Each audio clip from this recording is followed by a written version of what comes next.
Continued headaches, as you have probably heard, all across the country at airports this morning. Travelers are really paying the price after that storm. Many airlines are trying to play catch up. That storm interrupted holiday travel all across the country, and Southwest is seeing some of the largest disruptions so far. Yesterday, they canceled 80% of flights out of MSP, and that trend continues this morning. Right now at the airport, 32 canceled flights and another 25 delays. Most of those flights are Southwest trips, and the large number of cancellations are even prompting an investigation by the U.S. Department of Transportation. So just to give you a better idea of the headaches at the airports, take a look at this. It's FlightAware's misery map from the last 2 days. And you can see the red starting to overtake the map. Nearly every major airport across the U.S. having more red than green on there.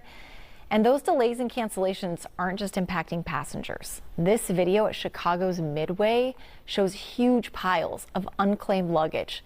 Now, the woman who posted the video said if she hadn't placed an Apple AirTag in her bag, she would still be looking for her stuff. And a lot of people are probably still looking for their stuff. Ugh. This is ugly, just ugly. Yeah, I know I mentioned earlier, my daughter was stuck at Chicago's O'Hare. She had like a 24-hour flight from Albuquerque.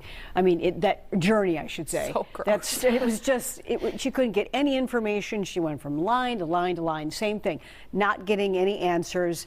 You know, she was told on numerous times that there wasn't any flight attendants available, and then there was something else, and it was a mechanical problem. And it's just like, I don't understand how this can be happening. Other airlines, we know, it would make sense because of the storm that they would have some problems.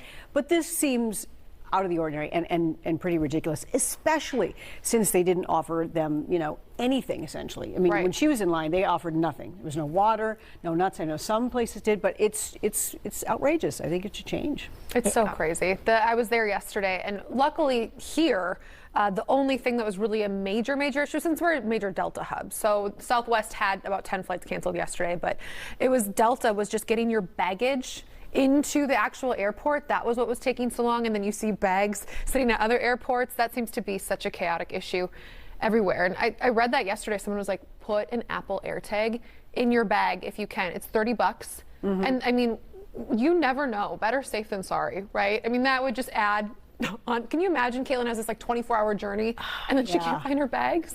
I know, and she had a carry-on, but at some point they said that she had to check it. Oh, of course. So, but fortunately, she was able to retrieve it very quickly, and that was the only smoothest part of this whole journey for her. And she was just, completely exhausted when she got back. Merry but Christmas. Slept on the floor at O'Hare on Christmas Eve. Yeah, you can't make up family memories either, the ones that you missed. They say, we're going to make it up to you on the other end. Well, you can't really replace a lost experience or moment with the family. Nothing's really going to make up for it. So hopefully they come out big. I did ask her if, what was the general mood. I mean, you think it'd be like people would be really, angry and foul. And she's like, actually, that was not the case. Most people were very, generous and at that point, because it was at that storm. point, yes. Now, different story.